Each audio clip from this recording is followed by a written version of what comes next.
Hello listeners. आज का हमारा टॉपिक है वैल्यूएशन ऑफ शेयर्स।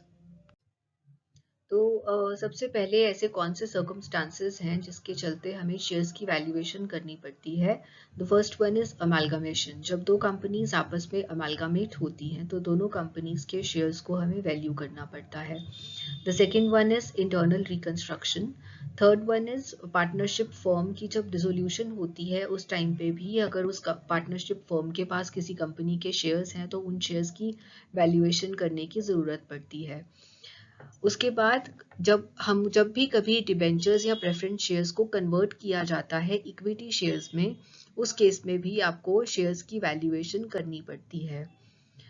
कभी कभी कंपनी के जो मेंबर्स हैं वो आपस में शेयर्स को एक्सचेंज करते हैं और एक्सचेंज के टाइम पे भी आपको शेयर्स की वैल्यूएशन करनी पड़ती है। जब भी कभी गवर्नमेंट किसी कंपनी को एक्वायर करती है तो कंपनी को कॉम्पनसेशन पे करती है। ऐसे टाइम पे भी शेयर्स की वैल्यूएशन करने की आवश्यकता पड़ती है। Pledging of shares at the time of loan. Loan लेते समय यदि आपको शेयर्स को प्लेज करना पड़ता है, गिरवी रखना पड़ता है, एट दैट टाइम ऑल्सो आपको शेयर्स की वैल्यूएशन करने की ज़रूरत पड़ती है। जब किसी पर्सन की डेथ हो जाती है तो उसकी डेथ के बाद जो उसकी एस्टेट रह जाती है, उसकी जो संपत्ति रह जाती है, उसके ऊपर भी ड्यूटीज या फिर टैक्सेस पे होते हैं। ऐसे ड्यूटीज या टैक्सेस पे करने के लिए भी शेयर्स की वैल्यूएशन करने की आवश्यकता पड़ती है। And last is to assess the gift duty. Gifts के ऊपर भी टैक्स लगता है। तो यदि आप किसी पर्सन को अपने शेयर्स ट्रांसफर कर रहे हैं, एज अ गिफ्ट उसको अपने शेयर्स दे रहे हैं, एट दैट टाइम ऑल्सो आपको शेयर्स की वैल्यूएशन करनी पड़ सकती है। शेयर वैल्यूएशन के मेथड्स क्या हैं? We have 4 methods in total. 4 methods हैं जिनको यूज करके हम शेयर्स की वैल्यूएशन कर सकते हैं। The first one is net asset value, जिसको आप इंट्रिंसिक वैल्यू या ब्रेकअप वैल्यू मेथड भी कहते हैं। The second one is yield method, या फिर आप इसको मार्केट वैल्यू या अर्निंग कैपेसिटी मेथड भी कहते हैं। सी पार्ट इज एवरेज और फेयर वैल्यू मेथड, जिसे आप ड्यूअल मेथड भी कहते हैं। And the last one is exchange rate method. तो ये जो बी पार्ट है हमारा, जिसे आप यील्ड मेथड या मार्केट वैल्यू मेथड कहते हैं, इसको आप सब डिवाइड कर सकते हैं 3 पार्ट्स में। The first method is valuation, that is based on rate of return. Second one is price earning ratio के ऊपर based valuation. Third one is productivity factor के ऊपर बेस्ड वैल्यूएशन। तो ये जो रेट ऑफ रिटर्न वाला method है, इसके हम फिर से 2 पार्ट्स में डिस्कशन करेंगे। रेट ऑफ डिविडेंड के ऊपर based valuation and rate of earnings के ऊपर बेस्ड वैल्यूएशन। तो एक एक करके देखते हैं कि इन सब मेथड्स में शेयर्स की वैल्यूएशन किस तरह से होती है। आइए ए पार्ट डिस्कस करते हैं। दैट इज हमारा जो फर्स्ट वैल्यूएशन का मेथड है, और वो क्या है? नेट एसेट मेथड, जिसे आप इंट्रिंसिक मेथड या फिर ब्रेकअप वैल्यू मेथड भी कहते हैं। तो इसके अंडर आप शेयर्स की वैल्यूएशन इस फॉर्मूला से करते हैं। The formula is value per share which is equal to net assets available to equity shareholders. आप सबसे पहले नेट एसेट्स देखेंगे कि इक्विटी शेयर्स के पास नेट एसेट्स कितने हैं, और टोटल नेट एसेट्स को आप डिवाइड कर देंगे नंबर ऑफ इक्विटी शेयर्स के साथ, तो आपकी एक शेयर की वैल्यू निकल कर आ जाएगी। अब यहाँ पर टास्क है नेट एसेट्स कैलकुलेट करना। सो नेट एसेट्स कैसे आप कैलकुलेट करते हैं? आप जितने भी एसेट्स हैं, चाहे वो करंट एसेट्स हैं चाहे वो फिक्स्ड एसेट्स हैं, आप सब एसेट्स को ले लेंगे, और वो भी मार्केट वैल्यू पर। तो मार्केट वैल्यू पर आप सब एसेट्स को ले लेंगे। कभी कभी हमारे पास मार्केट वैल्यू नहीं दी होती, ऐसे केस में आप बुक वैल्यू से ही काम चलाएंगे। सो फर्स्ट ऑफ ऑल आपको क्या करना है? फिक्स्ड एंड करंट एसेट्स सब ले लेने हैं मार्केट वैल्यू पर। अगर मार्केट वैल्यू नहीं है तो आप बुक वैल्यू ले लेंगे, और उसके बाद आप उसमें से माइनस कर देंगे सारी की सारी आउटसाइडर्स लाइबिलिटीज, और इसके साथ ही आप प्रेफरेंस शेयर कैपिटल और प्रेफरेंस शेयर डिविडेंड भी माइनस कर देंगे, क्योंकि हमें नेट एसेट्स देखने हैं इक्विटी शेयर होल्डर्स के लिए। तो जब हम इक्विटी शेयर होल्डर्स की बात कर रहे हैं तो वहां पर हमें प्रेफरेंस शेयर कैपिटल और प्रेफरेंस शेयर डिविडेंड जो है, उन दोनों को हमें माइनस करना होगा। तभी हमारे पास ऐसे नेट एसेट्स निकल के आएंगे जो कि इक्विटी शेयर होल्डर्स के लिए अवेलेबल हैं। सो this is the formula for net assets. एक बार आपके पास नेट एसेट्स आ गए तो आप बैलेंस शीट में से total number of equity shares देखेंगे कि कितने हैं, उससे आप इस वैल्यू को डिवाइड कर देंगे तो आपके पास वैल्यू पर शेयर आ जाएगा। ये बहुत ही सिंपल मेथड है। तो अगर हम इस हॉरिजॉन्टल बैलेंस शीट से अपने कंसेप्ट को समझना चाहें तो यहाँ पर देखिए हमारे नेट एसेट्स किस तरह से निकलेंगे। आपको ये सारे एसेट्स लेने हैं, ऑल दीज एसेट्स, ये सारे एसेट्स लेने हैं। Fixed assets, plant and machinery, ये इन्वेस्टमेंट्स, करंट एसेट्स में stock in trade, cash at bank, bills receivable, आपको ये सब एसेट्स लेने हैं। आपको ये मिसलेनियस एक्सपेंडिचर नहीं लेना है। ये क्यों नहीं लेना है, इसका क्या रीजन है, ये मैं आपको कमिंग स्लाइड्स में इसका रीजन एक्सप्लेन करूंगी। तो आपको सारे फिक्स्ड एसेट्स ले लेने हैं और साथ में करंट एसेट्स भी ले लेने हैं। अगर आपको इसकी मार्केट वैल्यू गिवन है, वर्किंग नोट्स जो क्वेश्चन के नीचे नोट्स होते हैं उसमें आपको मार्केट वैल्यू दी हो सकती है इन एसेट्स की। तो अगर आपको मार्केट वैल्यू गिवन है तो आपको मार्केट वैल्यू पिक करनी है। इन केस आपके पास मार्केट वैल्यू नहीं है तो आप ये जो बुक वैल्यूज हैं इन्हीं से अपना काम चलाएंगे और इन बुक वैल्यूज को यूज करके आप नेट एसेट्स को कैलकुलेट करेंगे। तो इन एसेट्स में से आप जितने भी आउटसाइडर्स लाइबिलिटीज हैं वो सब माइनस कर देंगे। अब आउटसाइडर्स लाइबिलिटीज में क्या सब आएगा, ऑल दीज थिंग्स, जिसमें कि आपके लॉन्ग टर्म लोन्स आ जाएंगे, अनसिक्योर्ड लोन्स आ जाएंगे, करंट लाइबिलिटीज, ये सब आप लाइबिलिटीज में लेंगे और टोटल एसेट्स में से आप ये आउटसाइडर्स लाइबिलिटीज को माइनस कर देंगे। जब आप इन एसेट्स में से ये आउटसाइडर्स लाइबिलिटीज को माइनस कर देंगे तो आपके पास क्या निकल कर आएगा, net assets, and these are the net assets that are available to the equity shareholders. तो यहाँ पर मेन पॉइंट क्या है कि आपको सारे आउटसाइडर्स लाइबिलिटीज जिसमें कि डिबेंचर्स भी आते हैं वो सब आपको माइनस करना है। और अगर आपको बैलेंस शीट में प्रेफरेंस शेयर कैपिटल भी दी होती, प्रेफरेंस शेयर्स का भी कुछ अमाउंट दे रखा होता तो आप उसको भी लाइबिलिटीज में माइनस करते और तब आपके नेट एसेट्स निकल कर आते। अब जब भी आप नेट एसेट्स के चलते शेयर्स की वैल्यूएशन करते हैं तो यहाँ पर आपको किन बातों का ध्यान रखना है। मोस्टली इनमें से कई बातें हम लोग डिस्कस कर चुके हैं। द फर्स्ट वन इज आपको जो भी एसेट्स लेने हैं उन्हें आपको मार्केट वैल्यू पर लेना है। और यदि आपको मार्केट वैल्यू नहीं दी हुई, यदि आपको मार्केट वैल्यू नहीं दे रखी है तो आपको बुक वैल्यू लेनी है और बुक वैल्यू भी आपको आफ्टर डेप्रिसिएशन लेनी है। सो इन केस आपको डेप्रिसिएशन भी गिवन है और वो बुक वैल्यू में से माइनस नहीं हो रखी तो आप बुक वैल्यू लेंगे और उस बुक वैल्यू में से आप डेप्रिसिएशन माइनस करके जो एसेट की वैल्यू आएगी that will be your value of the asset. Second one, अगर आप करंट एसेट्स में डेटर्स ले रहे हैं तो आप ध्यान रखें कि उन डेटर्स में से जो provision for bad and doubtful debts हैं ये माइनस हो रखा हो। अगर माइनस नहीं हो रखा तो आप माइनस करके लेंगे, as simple as that. Okay, then comes intangible assets. जो भी इंटेंजिबल एसेट्स हैं जैसे कि goodwill, patents, trademarks, copyrights etcetera, ये सब इंटेंजिबल एसेट्स आपको इंक्लूड करने हैं। ये सब इंटेंजिबल एसेट्स आपको इंक्लूड करने हैं टोटल एसेट्स में। ओके, और जितने भी फिक्टिशियस एसेट्स हैं उनको आपने इग्नोर करना है। Now what are fictitious assets? पिछले स्लाइड में हमने एक आइटम छोड़ी थी जो कि थे प्रिलिमिनरी एक्सपेंसेस या फिर शेयर इशू एक्सपेंसेस थे। ओके, तो ये फिक्टिशियस एसेट्स क्या हैं? ये फिक्टिशियस एसेट्स हैं for example preliminary expenses. Now what are preliminary expenses? Company start होने से पहले, कंपनी को स्टार्ट करने के लिए जितने भी खर्चे किए जाते हैं वो प्रिलिमिनरी एक्सपेंसेस होते हैं और ये बैलेंस शीट के एसेट साइड पे आपको दिखाई देते हैं। बैलेंस शीट के एसेट साइड पर आपको दिखाई देंगे। First one is this. Another one is share issue expenses. जब भी आप शेयर्स को इशू करते हैं तो शेयर्स इशू करने के ऊपर जो भी खर्चे होते हैं they are known as share issue expenses और ये शेयर इशू एक्सपेंसेस भी आपके बैलेंस शीट के एसेट साइड पर दिखाई देते हैं। So the point to be noted here is that कि जितने भी फिक्टिशियस एसेट्स हैं जैसे कि प्रिलिमिनरी एक्सपेंसेस या फिर शेयर इशू एक्सपेंसेस, इनको आपने टोटल एसेट्स में नहीं लेना है। ओके, सो इंटेंजिबल एसेट्स को आपने इंक्लूड करना है और जो फिक्टिशियस एसेट्स हैं उनको आपने नेट एसेट्स कैलकुलेट करते हुए इग्नोर करना है।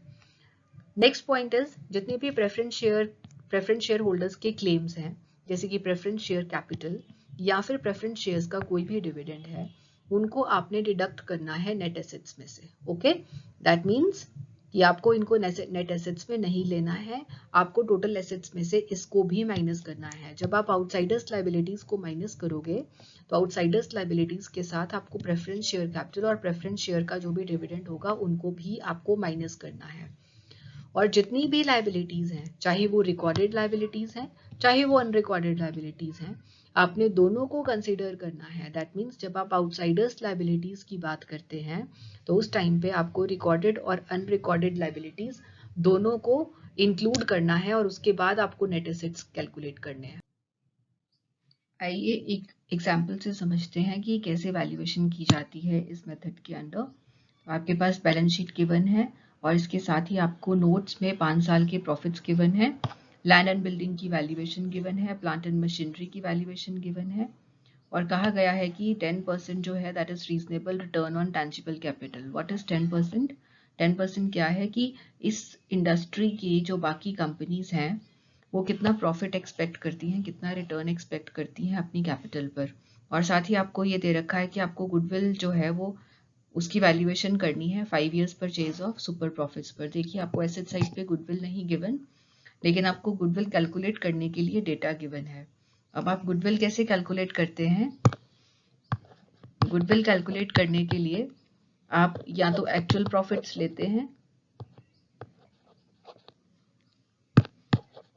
या फिर आप इसे एवरेज प्रॉफिट्स कह सकते हैं।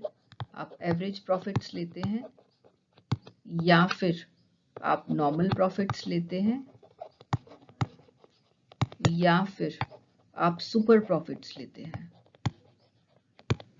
इनमें से कोई भी एक जिसके ऊपर बेस्ड आपको क्वेश्चन में कहा जाएगा कि किसके ऊपर बेस्ड वैल्यूएशन करनी है, उस टाइप का प्रॉफिट आप लेंगे और उसको आप मल्टीप्लाई कर देंगे नंबर ऑफ ईयर्स परचेज के साथ, तो आपके पास गुडविल कैलकुलेट होकर आती है। अब यहाँ पर आपको क्या कहा गया है कि आपको सुपर प्रॉफिट्स के ऊपर बेस्ड वैल्यूएशन करनी है। तो अब सुपर प्रॉफिट्स क्या हैं?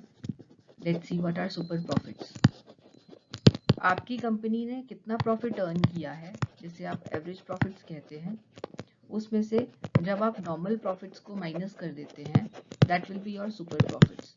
और नॉर्मल प्रॉफिट्स क्या हैं कि उस तरह की फर्म्स जो उस इंडस्ट्री की जो बाकी फर्म्स हैं वो कितना प्रॉफिट एक्सपेक्ट करती हैं, कितना रिटर्न एक्सपेक्ट करती हैं, that is your normal profit. और नॉर्मल प्रॉफिट आपका 10% को यूज करके कैलकुलेट होगा। ओके, चलिए जी, आइए अब सबसे पहले हम एवरेज प्रॉफिट्स कैलकुलेट करते हैं कि एवरेज प्रॉफिट्स क्या है और एवरेज प्रॉफिट्स कैसे कैलकुलेट होंगे। आप इन सबको ऐड कर दीजिए। ओके, और इसका टोटल आता है 932,000 और इसे आप डिवाइड कर दीजिए 5 से, तो आपके पास एवरेज प्रॉफिट्स निकल के आएंगे 1,86,400। अब आप नॉर्मल प्रॉफिट्स कैलकुलेट करेंगे। नॉर्मल प्रॉफिट्स कैसे कैलकुलेट करेंगे? 10% ऑफ टेंजिबल कैपिटल।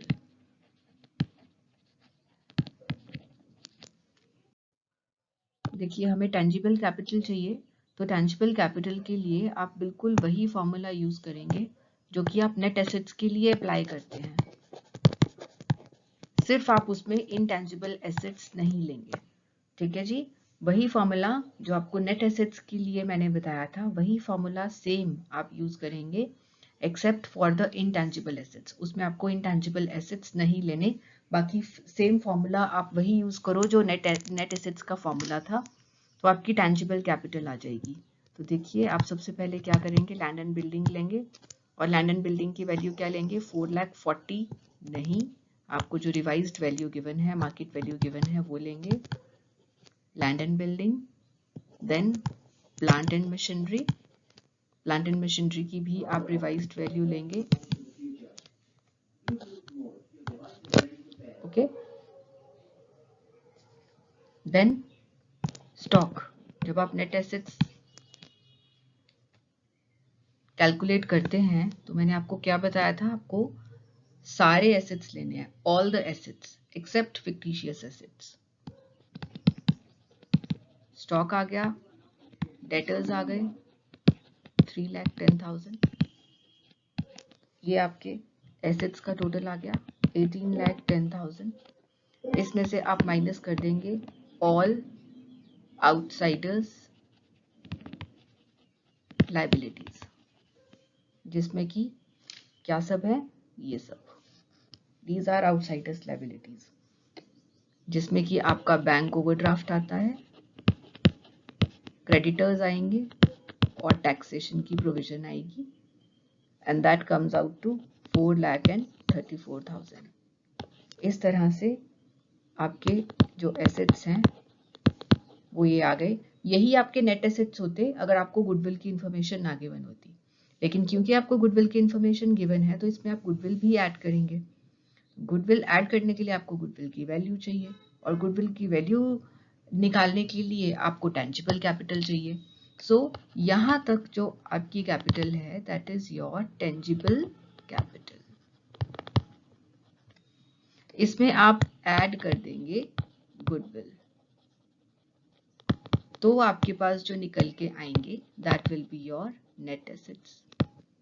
लेकिन इसके लिए आपको गुडविल चाहिए, एंड व्हाट इज गुडविल?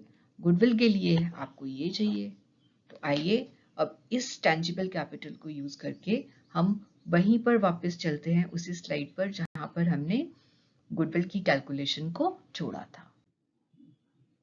तो देखिए हमारे पास टेंजिबल कैपिटल कितनी आ गई है, 13,76,000। ये हमारी टेंजिबल कैपिटल है। इसका 10% कर दीजिए तो आपके पास नॉर्मल प्रॉफिट्स आ जाएंगे 1,37,600। These are not your normal profits. अब एवरेज प्रॉफिट्स में से नॉर्मल प्रॉफिट्स को कर दीजिए माइनस, तो आपके पास निकल कर आ जाएंगे super profits. Super profits is equal to 1,86,400 minus 1,37,600। तो आपके सुपर प्रॉफिट्स आ गए हैं 48,800। ये सुपर प्रॉफिट्स हैं। अब आप इजीली गुडविल कैलकुलेट कर सकते हैं। What is your goodwill? Super profits को मल्टीप्लाई कर दीजिए नंबर ऑफ ईयर्स परचेज के साथ, और नंबर ऑफ ईयर्स परचेज कितने हैं? 5 ईयर्स परचेज। इसको 5 के साथ मल्टीप्लाई कर दीजिए, this will be your goodwill 2,44,000 is your goodwill. देखिए इस गुडविल को आप यहाँ पर पुट इन कर दीजिए तो आपके पास नेट एसेट्स आ जाएंगे, that is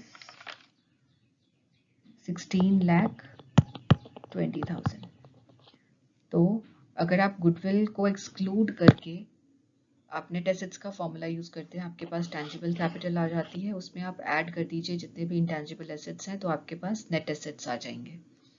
now main point, value per share. और वैल्यू पर शेयर के लिए आप टोटल नेट एसेट्स लेंगे 16,20,000, यही फॉर्मूला है आपका, और इसको डिवाइड कर देंगे टोटल नंबर ऑफ शेयर्स के साथ। और टोटल नंबर ऑफ शेयर्स कितने हैं आपके बैलेंस शीट में? देखिए 10,000। इसको आप 10,000 से डिवाइड कर दीजिए तो आपकी एक शेयर की वैल्यू निकल के आएगी ₹162। Let's now proceed to the illustration 2. Let's see what this question says. आपको बैलेंस शीट दी है जिसमें इक्विटी शेयर कैपिटल दे रखी है, और इक्विटी शेयर्स भी आपके 3 टाइप्स के हैं। First type of equity shares में they are fully paid, 10 rupees की वैल्यू है और 10 के 10 रुपीज पेड अप है। सेकेंड इक्विटी शेयर्स ऐसे हैं जो 10 रुपीज के हैं लेकिन ओनली 8 पेड अप वैल्यू है उसकी। और third type of equity shares हैं जो कि 5 रुपीज फेस वैल्यू के हैं and they are fully paid. So अब यहाँ पर ट्रिक क्या है कि जितने टाइप के इक्विटी शेयर्स हैं, जैसे यहाँ पर 3 टाइप्स के इक्विटी शेयर्स हैं, तो आपको 3 अलग अलग वैल्यू ऑफ शेयर्स निकालनी पड़ेगी। ओके, तो ये जो ए कैटेगरी वाले शेयर्स हैं, तो 20,000 इक्विटी शेयर्स हैं, इनकी वैल्यूएशन अलग से आएगी, बी पार्ट की वैल्यूएशन अलग आएगी और सी पार्ट की वैल्यूएशन अलग आएगी। तो आपको लास्ट में 3 वैल्यूज दिखानी पड़ेंगी शेयर्स की on the basis of the equity shares of the type A, B and C. उसके बाद आपको रिजर्व्स एंड सरप्लस दे रखे हैं, नॉन करंट लाइबिलिटीज दे रखी हैं, 12% डिबेंचर्स हैं जिसमें करंट लाइबिलिटीज दे रखी हैं, non current assets, current assets and some preliminary expenses हैं जो कि शेयर इशू एक्सपेंसेस और डिस्काउंट ऑन डिबेंचर्स हैं। इनको आप इग्नोर करते हैं जब आप net value net assets calculate करते हैं, ये मैं आपको ऑलरेडी बता चुकी हूँ। और आपको नोट्स में क्या दिया है कि जो एसेट्स हैं उनकी वर्थ उनकी बुक वैल्यू के इक्वल है, दैट मीन्स आपको बुक वैल्यू ही लेनी है नेट एसेट्स के टाइम पे। और एक लाइबिलिटी है 8,000 की जो कि नॉट रिकॉर्डेड है, अनरिकॉर्डेड है। रिकॉर्डेड या अनरिकॉर्डेड कोई सी भी लाइबिलिटी हो, आपको नेट एसेट्स कैलकुलेट करते हुए लेनी है। Okay, and interest on debentures is outstanding for 6 months. जो भी 6 मंथ्स का इंटरेस्ट ऑन डिबेंचर्स है ये भी आउटस्टैंडिंग है, इसको भी आप नेट एसेट्स कैलकुलेट करते हुए लाइबिलिटीज में से माइनस करेंगे। तो आइए स्टार्ट करते हैं।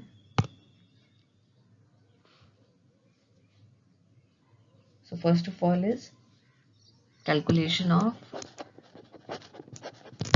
net assets.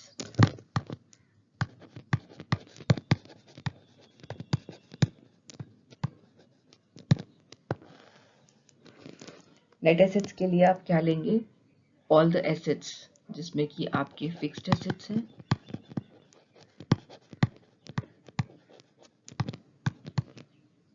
फिक्स्ड एसेट्स हैं आपके आफ्टर डेप्रिसिएशन लेते हैं आप ये इसे 13,60,000। आपकी current assets which is equal to 7 lakh. ये आपके आ गए हैं total assets, total of which is 20,60,000। इसमें से आप माइनस करेंगे ऑल द लाइबिलिटीज, और लाइबिलिटीज को माइनस करने के लिए आप सबसे पहले डिबेंचर्स माइनस करेंगे,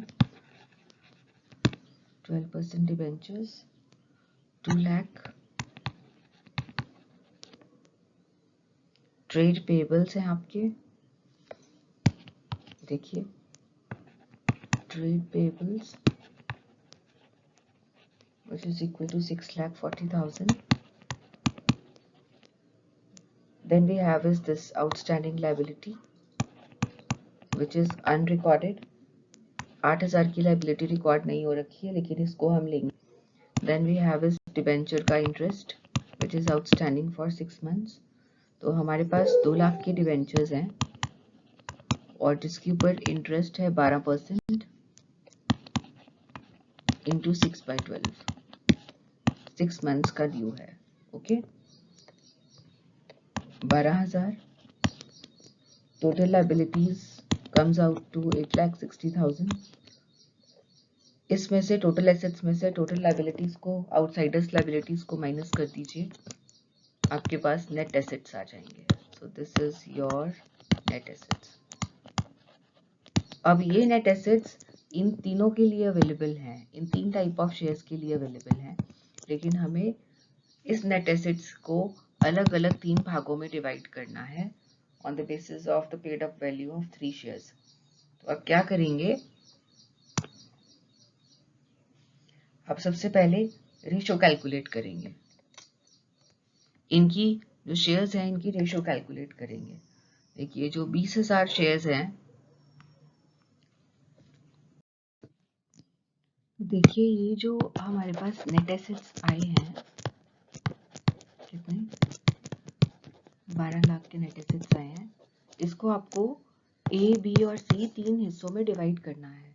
अब कौन सी रेशो में डिवाइड करोगे आप, इस रेशो में डिवाइड करेंगे, ठीक है जी, इस रेशो में 20, 32 एंड 46 इस रेशो में डिवाइड करेंगे इसे, 48 sorry. Okay, so what will be the ratio of division, 20:32:48. That is 5:8:12 की रेशो में आप इन नेट एसेट्स को डिवाइड करेंगे, तब आपकी एक शेयर की वैल्यू निकल के आ जाएगी। ओके, सो ये जो 12 लाख के एसेट्स हैं, इनको सबसे पहले आप करेंगे कैसे, 5/25 और इसकी 12 लाख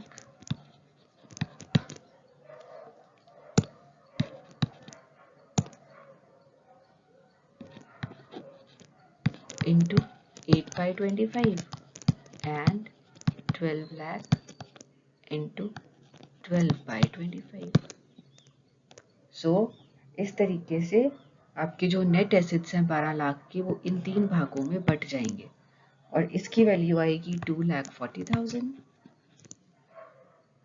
इसकी वैल्यू आएगी 3,84,000 एंड इसकी वैल्यू आएगी 5,76,000।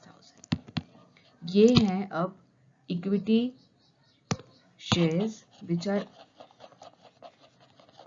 net assets which are available for equity shares under various categories। इस 2,40,000 को जब आप डिवाइड कर देंगे 20,000 से, तो आपकी ए कैटेगरी की वैल्यू निकल के आएगी विच इज 12। इसको डिवाइड कर देंगे नंबर ऑफ शेयर से, बी कैटेगरी में नंबर ऑफ शेयर्स है 40,000, तो बी कैटेगरी की वैल्यूएशन विल बी 9.60 और 5,76,000 को 96,000 से डिवाइड करेंगे तो सी की वैल्यू निकल के आएगी, that is ₹6। So this is value per share under various category of shares. That's all for this session. Thank you.